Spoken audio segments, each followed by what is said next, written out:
26/11/2008। आज उसको अभी 12 साल तो कंप्लीट हुए हैं। मुझे याद है उस रात मेरी नाइट ड्यूटी थी और हमारी नाइट ड्यूटी शाम को 8 से सुबह 8 बजे तक 12 घंटे की ड्यूटी होती है। और हमेशा की तरह मैं नाइट ड्यूटी गई थी। हमें ऐसे कुछ मालूम नहीं था कि टेररिस्ट अटैक वगैरह के बारे में। ऑपरेशन थिएटर इमरजेंसी रहता है, 24 घंटा खुला रहता है ऑपरेशन के लिए, क्योंकि ये गायनेक ऑब्स्टेट्रिक का हॉस्पिटल है, कामो हॉस्पिटल। तो और सीजरियन सेक्शन ऑलवेज चालू रहता है। नॉर्मली हम ड्यूटी पेशेंट का ओवर वगैरह लेने के बाद हमारे काम को शुरुआत की और तभी हमें फ़ोन आया था कि सीएसटी में फायरिंग चालू है। तो हमारे सीनियर्स ने हमें फ़ोन करके बताया कि आपको इमरजेंसी तैयारी रखनी है। वो उस हिसाब से हम लोगों ने इमरजेंसी ट्रॉलीज़ की तैयारी रखी और हम हमारे काम के लिए जॉइन हुए।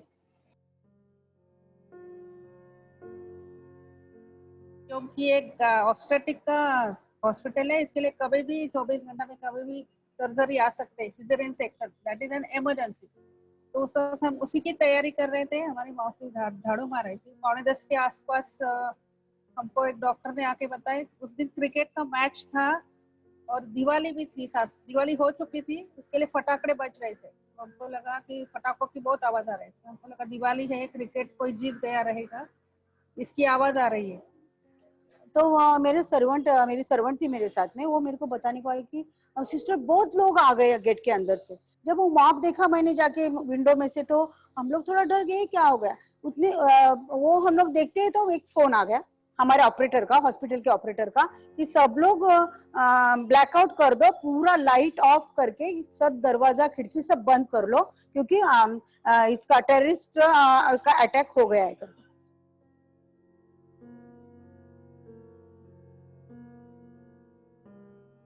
तो वीटी में तब चल रहा था, वीटी स्टेशन पे अटैक चल रहा था और उधर से आवाज हम लोग को आ रही। तो भी हम लोग डर गए, बहुत डर गए। बोले अभी इतने लोग, वहां वीटी का पूरा मॉब हमारे हॉस्पिटल में आया था, वीटी स्टेशन का। एंड कसाब ने एंट्री किया बैक साइड से। वहां पर जोर जोर से आवाज आने चालू हुआ। इसके लिए हम लोग वापस गए खिड़की के इधर, तो हमें पूरा ऐसा पुलिस और ये सब ऐसा भागते हुए दिखाई गए। और ना गेट के पिछले वाले गेट के इधर ना हम लोग खिड़की से देख रहे थे, उधर से ना 2 आदमी को हमने ना आते हुए देखा, गेट पर से ऐसे चढ़ के अंदर आते हुए देखा था, लेकिन हमें मालूम नहीं था कि क्या है। तो वापस हमने क्या किया, वो देखा और वापस हमने काम में मग्न हो गए। 9:30 बजे तक मैं इंजेक्शन दे रही थी। इंजेक्शन के टाइम एक पेशेंट, विमल नाम की पेशेंट भाग के मेरे पास आई और बोली कि मेरे फोरहेड में एक चोट लगी है। तो हम लोगों ने चोट कैसी लगी, तो मदर रूम है वो साइड में, जो अरे एनआईसीयू हमारा सेटअप पूरा कांच का है, हाफ वॉल है और ऊपर से पूरा कांच है। तो एक फुल ग्लास पे था और वो ऐसा कुछ तो भी उसको लगा था। तो हम लोग सब वो साइड में गए, तीनों सिस्टर और एक डॉक्टर भी थी। हम लोग गए, खिड़की खोली तो पीछे एक इंसान, मतलब हमारी सीनियर सिस्टर जो मुझसे, वो चिल्ली भी क्या आवाज हो रहा है। तो एक इंसान के हाथ में गन थी, उसने पीछे मुड़ के देखा और दूसरा जो कोई ऐसे अंधेरे में दिखा नहीं, लेकिन नीचे बैठा था, कुछ तो भी कर रहा था। एंड 2 लोग दिखे हमको, एक वो कसाब था एंड उसके साथ में और एक साथी था उसका। तो उनका चेहरा जल्दी हम लोग देख नहीं पाए। एंड जब उसने आए तो वो वॉचमैन दौड़ के आए, तो वॉचमैन जब दौड़ के आए तो उनको उसने शूट कर दिया, दोनों को ऑन द स्पॉट। 2 वॉचमैन हमारे इधर डेड हो गए।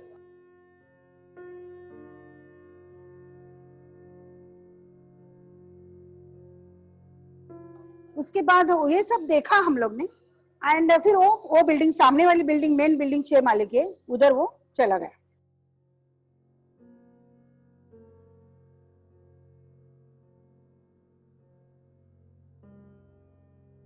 फिर ज्यादा ही आवाज बढ़ने लगा उधर से। तो फिर दरवाजे की तरफ से हम लोग ने, जो सामने रिश्तेदार थे पेशेंट के, उनको भी अंदर लिया, क्योंकि वो सामने थे, वो पेशेंट हमारे अंदर थी ना। हाँ, वो छोटा बच्चा भी था 5 साल का उसका। तो बाद में सब हमारे वार्ड बॉय था साथ में, वार्ड बॉय हम साथ में लेके दरवाजे की तरफ से सब टेबल स्टूल बड़ा बड़ा सब लगा के रखा, क्योंकि कोई अंदर नहीं था, कोई आए तो तुरंत अंदर नहीं आना चाहिए। मतलब क्या हो रहा था कुछ भी मालूम नहीं था, लेकिन दरवाजा बंद करने का था, कोई अंदर नहीं आना चाहिए, इसलिए तुरंत ऐसा किया हम लोग ने। बाद में थोड़ी देर बाद डॉक्टर भी थे साथ में उधर अंदर हमारे साथ में, डिलीवरी के लिए आए थे ना। तो बाद में पेशेंट का डॉक्टर बोले चलो सिस्टर अभी पेशेंट का डिलीवरी होने के लिए है, मतलब डिलीवरी होगी अभी। तो हम लोग ने फिर डिलीवरी टेबल के पेशेंट को लिया, 10 सवा 10 बजे उसका डिलीवरी हो गया पेशेंट का। बच्चा भी अच्छा था, कुछ प्रॉब्लम नहीं आया। और बच्चे को पेशेंट के हाथ में ही दिया, क्योंकि बच्चा रोना नहीं चाहिए, इसके लिए उसको फीडिंग के लिए उसको दूध पिलाओ, बच्चे को साथ में ही रखो। वो हमारा वार्ड जो है ना वो बहुत फैला हुआ वार्ड है, मतलब दोनों साइड में है। जो मेरा पीएनसी वार्ड वहाँ पे मदर और उनके बेबीज होते हैं, तो वो दोनों साइड में समझो 35 पेशेंट्स वगैरह और उनके बेबीज उस टाइम पे थे। तो हम लोग फटाफट फटाफट मतलब सब जन छुप गए और सबको, मदर को उठाया, बेबी को उठाया। एक छोटी एक रूम थी वहाँ पे, एक टाइनी रूम थी, वॉर्म क्यूबिक जिसको बोलते हैं। तो वहाँ पे हम लोग सबको मतलब अंदर फटाफट फटाफट डाल रहे थे। तो हम दरवाजा बंद नहीं कर सकते थे, क्योंकि ऑपरेशन थिएटर का दरवाजा कभी बंद नहीं होता है, वो हमेशा चालू रहता है, उसको ग्रिल भी नहीं था। फिर भी हमने वो दरवाजे को ट्रॉली लगाया और दरवाजा बंद किया और लाइट्स पूरे ऑफ करके हम अंदर के जो मेन ऑपरेशन थिएटर रहता है, उस वक्त हम 4 लोग वहां जाके ठहर गए। कुछ लगा के ट्रॉली ये लगा के रखा था, क्योंकि लॉक लगाने का नहीं था हमारे दरवाजे में। तो उधर स्पिरिट भी रखा था उधर, अगर कोई आए तो वो फेंकने का मुंह पे ऐसा। गेट ना हमारा ऐसा जो गेट वो यानी लोखंड का गेट, वो ना कभी हम लोग बंद नहीं करते ना, जिसके लिए वो बंद नहीं हो रहा था। मैं और मेरी मौसी हम दोनों बहुत बंद कर रहे थे वो गेट, लेकिन हमारे से वो गेट बंद नहीं हुआ।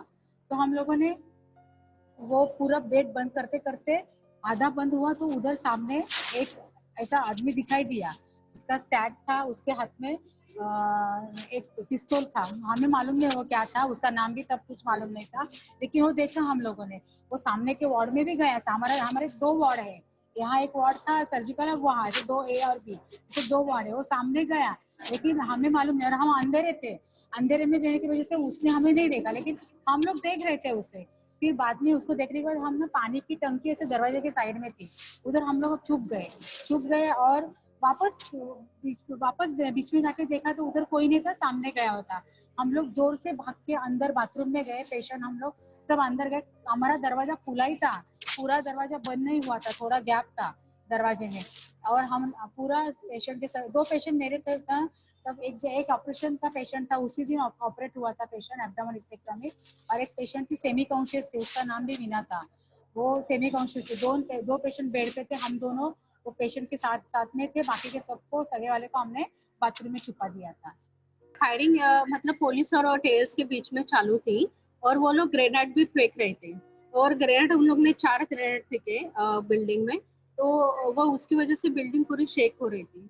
तो बिल्डिंग शेक हो रही, तो ऐसा लग रहा था कि मतलब एक तो हम फायरिंग की वजह से मर जाएंगे, या फिर बिल्डिंग नीचे गिरने की वजह से मर जाएंगे।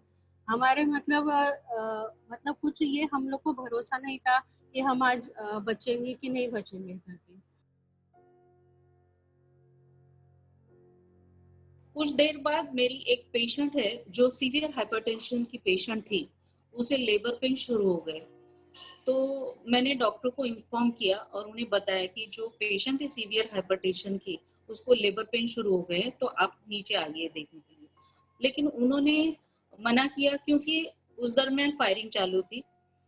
तो फिर मैंने वो पेशेंट को शिफ्ट करना ज़रूरी समझा, क्योंकि उसकी नॉर्मल डिलीवरी नहीं हो सकती थी, और ऐसे पेशेंट के लिए मुझे पीडियाट्रिशियन और गायनेकोलॉजिस्ट दोनों ज़रूरी थे। और बेबी और मदर दोनों की सेफ्टी के लिए मुझे उसे शिफ्ट करना ज़रूरी समझा मैंने। और स्टेयरकेस की दीवार को चिपक के उसको मैं फर्स्ट फ्लोर तक लेके गई, क्योंकि जरा सा भी मैं अगर इधर उधर हो जाती तो पेशेंट को गोली लग सकती थी। उसे लेबर वार्ड मैंने शिफ्ट किया और फिर से अपने वार्ड की तरफ भागी। बाद में फिर 1 डेढ़ बजे एक पेशेंट आई, सिक्योरिटी लेके आए उसको लेबर वार्ड में डिलीवरी के लिए। उसको भी मैंने तुरंत अंदर लिया और फटाक से फिर दरवाजा वैसा का वैसा पूरा बंद किया, ड्रम बीम लगा के पूरा ऐसा ये किया, और वो भी डिलीवरी हो गई। मतलब वो रात में 2 डिलीवरी हो गई पेशेंट और मेरे वार्ड में। और एक एएनसी वार्ड से स्टाफ पेशेंट लेके आई 3 बजे डिलीवरी के लिए, वो भी एक पेशेंट थी। मतलब 3 पेशेंट थे वो टाइम हमारा लेबर वार्ड में। लेकिन उसमें 2 डिलीवरी हो गई और एक नहीं हो गई थी। फिर उसको नीचे शिफ्ट किया फिर सुबह। हमारी एक मौसी थी उस पेपर, वो तो उनको कुछ समझ में नहीं आता है कि क्या, तो हमारे पास फॉर्मेलिन रहता है डिसइंफेक्टेंट के लिए। वो बोले सिस्टर बॉटल निकालो, हम लोग फॉर्मेलिन पी लेते हैं। इतना वो डर गई थी। तो हमने उनको बताया नहीं नहीं, हम क्यों आत्महत्या क्यों करना है, हमको हमको भगवान बचा लेगा। भगवान ने सही में हमको बचाया। उस वक्त हमारे पास एक हमारे ही हॉस्पिटल के अर्चना में गरुड़ करके थी सीएमओ, उसको भी हमने ऊपर बुलाया लिफ्ट से। दो दो लिफ्ट रहते, नीचे जाने के लिए रहते लिफ्ट, उससे उनको ऊपर लिया हमने। एक स्टाफ नर्स को भी लिया। और हमारे पास टाइम्स ऑफ इंडिया का एक आदमी भी भाग भाग के वॉचमैन आया, उसको भी हमने वही लिफ्ट से अंदर लिया। इसके लिए हम लोग कुल मिलाकर 8 लोग थे अंदर। इवन सर 12:30 बजे एक ट्रॉली से ऐसे जोर से धक्का लगा और पूरा ट्रॉलीज और एक्सटेंशन पूरा जो व्हील थे वो पूरे आगे आ गए और 3 जन ऐसे हमारे ऐसे फ्लोर पे गिर गए। हमको लगा शायद वो लोग कसाब और वो लोग आ गए अंदर, कोई तो भी अंदर आया है। तो हम लोग भी सब डरे वैसे भागे पीछे की तरफ, लेकिन जब देखा तो हमारी 2 सिक्योरिटी थे, एक सर्वेंट था और एक पुलिस इंस्पेक्टर था। 2 वॉचमैन और उसको पुलिस इंस्पेक्टर को ऐसे कंधे पे लेके आ गए थे और पूरा ब्लड से ये हो गए थे। फिर हमारे पास आने के बाद हम लोग उनको देख के बहुत डर गए। फिर सीरियसनेस पता चला कि बाहर कितना सीरियसनेस चल रहा है। फिर उनको हम लोग ने ऐसे ही नीचे सुला के ट्रीटमेंट किया। छोटे बच्चों के जो सलाइन इंजेक्शन थे डबल डोज करके उनको नीचे सुला के आईवी लगाया।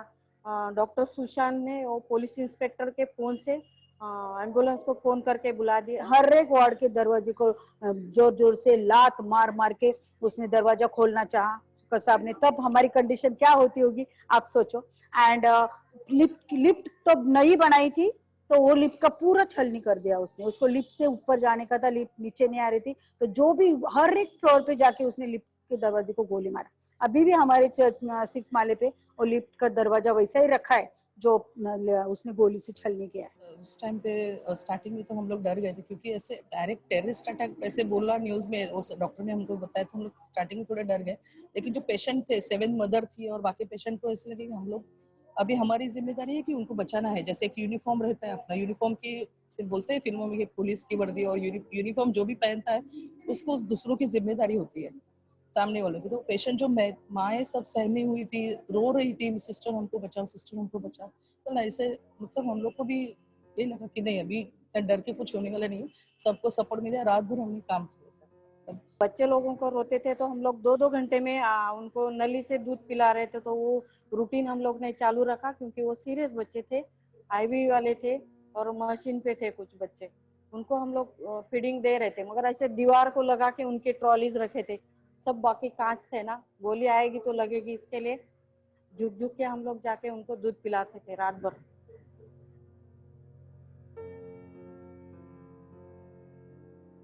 मामा था संजय करके, पूरा ऑटोक्लेव मशीन रहता है एक नीचे ग्राउंड फ्लोर पे ओटी को अटैच, वो उसने ऑन करके रखा था 9 बजे। और अगर वो वक्त पे नहीं कर सकते बंद तो पूरा ब्लास्ट होता था हॉस्पिटल उस वक्त।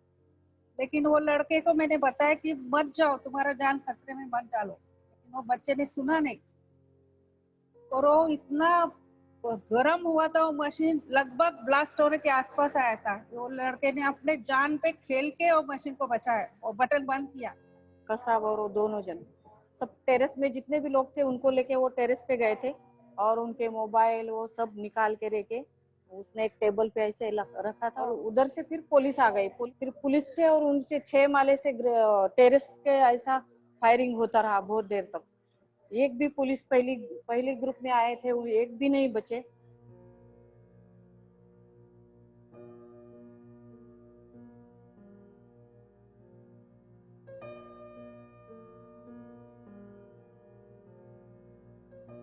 तो घर से फोन आए तो ज्यादा हम लोग नहीं ले रहे थे क्योंकि वो रिंगटोन भी आवाज आ रहा था ना, उसका भी आवाज बाहर जाएगा ऐसा लग रहा था। न्यूज में आ रहा था कि मुंबई पे अटैक हुआ है, तो सबके पेशेंट लोगों के घर से सबके फोन आने लगे कि तो उसकी वजह से वो उसका आवाज भी बाहर जा रहा था।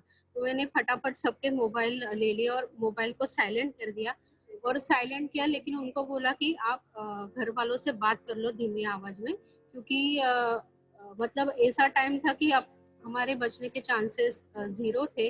तो उस टाइम पे ये था कि कम से कम हम एक बार तो घर वालों से बात करे करके। और मेरे भी घर से फ़ोन आया था, मेरी मम्मी का फ़ोन आया था, तो वो भी मतलब बहुत रो रही थी, मतलब मैं भी रो रही थी।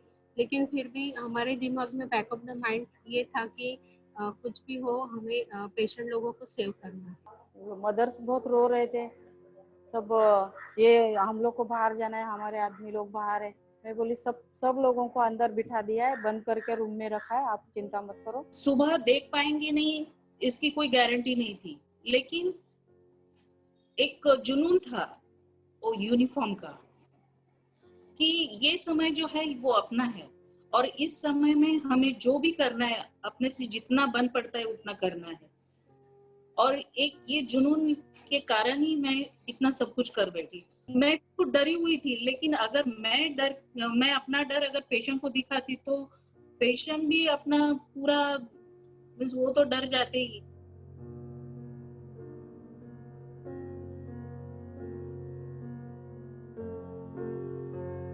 और हम लोग परमात्मा को ही याद कर रहे थे ज्यादा से ज्यादा, क्योंकि वो ही बचाने वाला था। परमेश्वर हम आज जिएंगे या नहीं, तू हमारा साथ दे, तू हमारा रक्षण कर, बस इतना ही मांग रहे थे पूरा पेशेंट को लेके। और पेशेंट का भी साइकोलॉजी वैसा ही प्रिपेयर किया कि हम सब आज परमेश्वर की तरफ देखेंगे और दूसरा सहारा नहीं है, क्योंकि हमारे फोन बंद थे, टीवी सब कुछ बंद था, लाइट बंद था, कुछ भी किधर कनेक्शन कुछ नहीं था।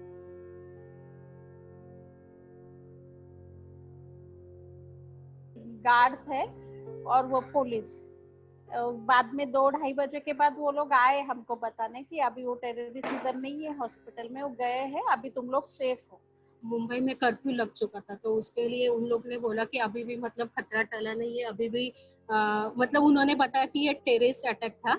और उसकी वजह से उन लोगों ने फिर से हमें हमारी वार्ड में एक जगह पे मतलब वहाँ पे शिफ्ट किया और वहाँ पे छुपने के लिए बोल दिया। तो सुबह जब हम लोगों ने पुलिस आने के बाद गेट जब खोला, तब हमें रिलैक्स हुआ कि नहीं अभी टेररिस्ट नहीं है, क्योंकि उसके बाद वो लोग तो वहां से जा चुके थे।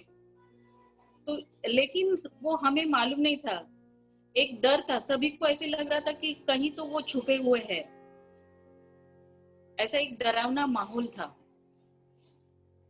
बाहर निकालने के बाद हम लोग ने बाहर देखा तो हमारे पूरे वार्ड में और पैसेज में खून फैला हुआ था, सब जगह पे खून खून खून सब फैला हुआ था। वहाँ पे मतलब फायरिंग जो चली थी पुलिस और उनके बीच में, तो उसमें बहुत सारे पुलिस इंजर्ड हो चुके थे। और एक रिलेटिव कहीं से भाग के आया था, तो उसको वहाँ पे उन लोग ने इंजर्ड किया था, बहुत मारा था उसको। तो उसकी वजह से पूरे हमारे पैसेज में और वार्ड में खून फैला हुआ था। किधर किसी की चप्पल गिरी, किसी का स्पेस गिरा है, क्या क्या पूरा मैट्रेस ब्लड से लोडेड था। जो हालत हुआ था वो देखकर जो आंख में से पानी आया और रुका ही नहीं कि रात भर हम किस दहशत में थे, तब समझ में आया। मॉर्निंग तक हम लोग बहुत डरे थे, फिर मॉर्निंग होने के बाद सब लोग हम जोर जोर से रोने लगे। जब हमारी मेट्रन आई हमको पूछने लगे, फिर हम लोग बहुत डर रहे थे, फिर रोने लगे। सबने अपना अपना अनुभव बताया। हर एक वार्ड में बहुत डिफिकल्ट था पेशेंट को मैनेज करना। हादसा होने के बाद जैसे कि अभी मैं हमेशा की तरह मॉर्निंग के स्टाफ को ओवर दे के जब मैं अपने हॉस्टल आई और यूनिफॉर्म जब मैंने अपना नॉर्मल लाइफ में जैसे कि हाँ मैं चेंज होके आई, तो ऐसे लगा कि पूरी रात मैंने क्या किया, खुद के ऊपर विश्वास नहीं हुआ कि मैंने क्या किया। 3 बच्चे थे छोटे छोटे, तो उन्होंने मुझे फोन किया था, वो फोन बंद आ रहा था और वो भी देख रहे थे टीवी पे क्या चल रहा है। उनको लगा मैं बाहर गई तो कुछ मुझे गोली लगा या क्या होगा, ऐसा उनको लग रहा था। वो लोग भी बहुत स्ट्रेस में हो रहे थे, क्योंकि उनको कुछ जरिया नहीं था बात करने का। और हमने लॉकआउट किया था, फोन में मेरा बंद बंद था उस वक्त। तो हमारे घर की हालत भी बहुत खराब थी, लेकिन जब हम लोग यहाँ से गए तो अच्छा लगा, उनको भी कुछ हुआ नहीं। सब लोग टीवी देखते, घर में भी जाएंगे तो सब टीवी पे ही थे, क्योंकि वो ताज का तो 4 दिन तक चल रहा था ना, और भी कुछ हो जाएगा और भी किधर कुछ हो सकता है, ऐसे सबको लग रहा था। फिर भी हम लोग फिर से भी ड्यूटी पे आ रहे थे।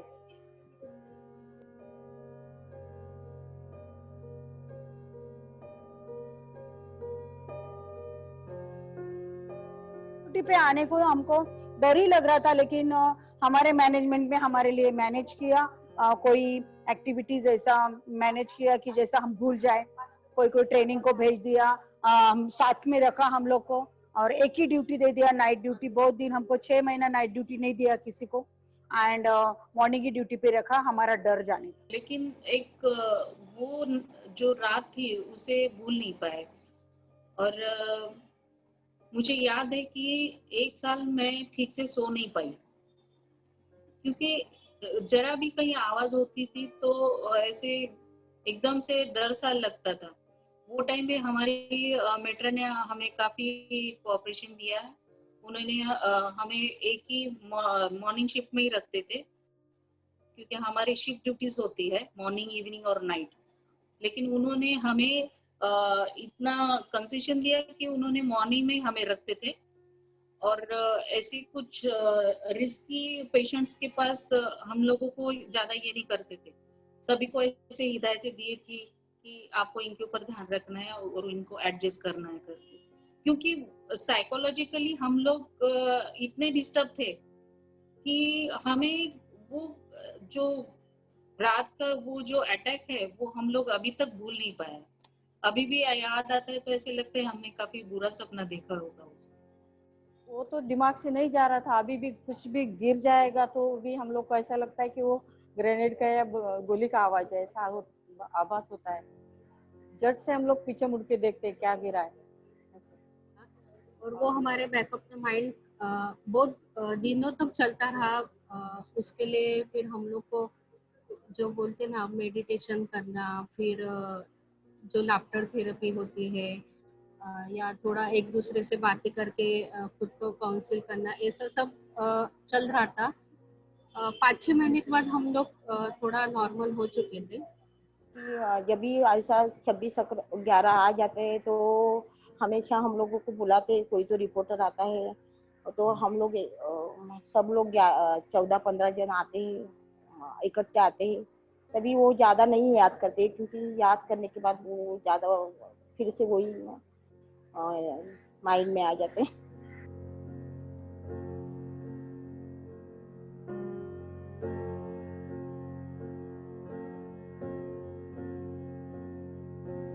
Good evening. I am Dr. Tushar Palve, Medical Superintendent, Kama and All Bliss Hospital, Mumbai. After terrorist attack in 2008, certain measures were taken for the safety of the patients and the staff who are working under the hospital. Example, first we have increased the security personnel in our hospital.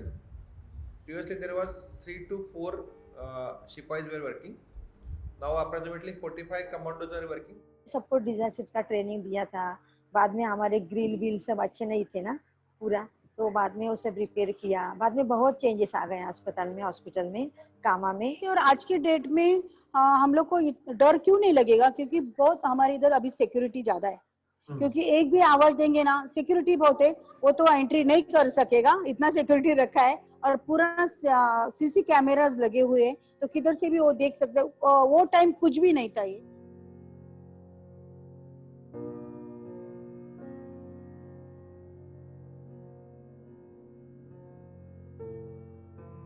हमारा gate भी बराबर नहीं था ना, हमारा दरवाजे भी बराबर नहीं थे।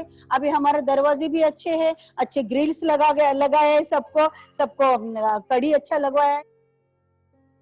But because of security issues, we have closed the 2 gates and only one gate is open for the incoming and outgoing.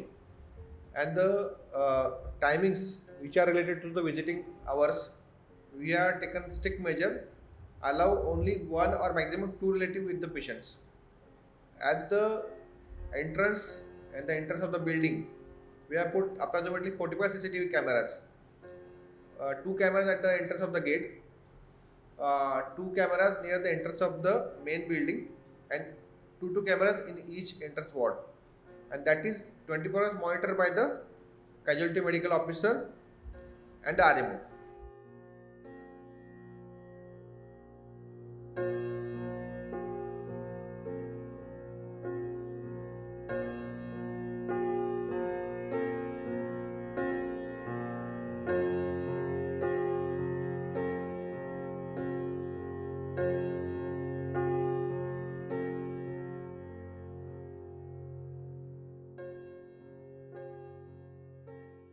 Hospital की तरफ से होते रहते हैं कभी कभी ऐसे डिजास्टर मैनेजमेंट इमरजेंसी ये हैंडल करने के लिए, लेकिन उसमें वही आता है जो अपना फायर एक्सटिंग्विशर हैंडल करना, फिर कुछ ऐसे कैजुअलिटी जो आती है, मतलब बर्न कैजुअलिटी आती है, ऐसा वैसा उसको हैंडल करने के लिए हम लोगों ने ट्रेनिंग पीरियड में देखा था। लेकिन ये सिचुएशन तो मतलब जो बोलते ना, कभी सोचने वाली सिचुएशन थी कि ये हॉस्पिटल पे ऐसा होना और उसके लिए ट्रेनिंग लेना, ये तो मैंने आज तक नहीं सुना है। तो ये तो मतलब जो बोलते हैं ना, उस टाइम पे अपने दिमाग में जो आया वो हमने किया, ऐसा है। लेकिन उस टाइम जो जो दिमाग में आया वैसे वैसे किया सर, लेकिन ऐसे प्रोटोकॉल वाइज अगर ट्रेनिंग दी जाती है तो हम लोग सब उस प्रोटोकॉल वाइज जा सकते थे। सब लोग थोड़ा सर्वेंट कर सकते थे, थोड़ा हम लोग कर सकते थे, थोड़े डॉक्टर्स कुछ कर सकते थे, ऐसे कि हम लोग सब भाग के एक एक ऐसे काम कर रहे थे। तो प्रॉपर ट्रेनिंग की बहुत जरूरी है सर, क्योंकि हम इमरजेंसी में जो पेशेंट के लिए जो लगता है फर्स्ट एड, आप ड्रेसिंग ट्रॉली या इमरजेंसी ड्रग्स वगैरह की ट्रॉली प्रिपेयर करें वगैरह, इसके बावजूद कि ऐसे सिचुएशन जब आती है तो हमें किस तरह से काम करना है वगैरह, ये सब हमें ट्रेनिंग देनी जरूरी है।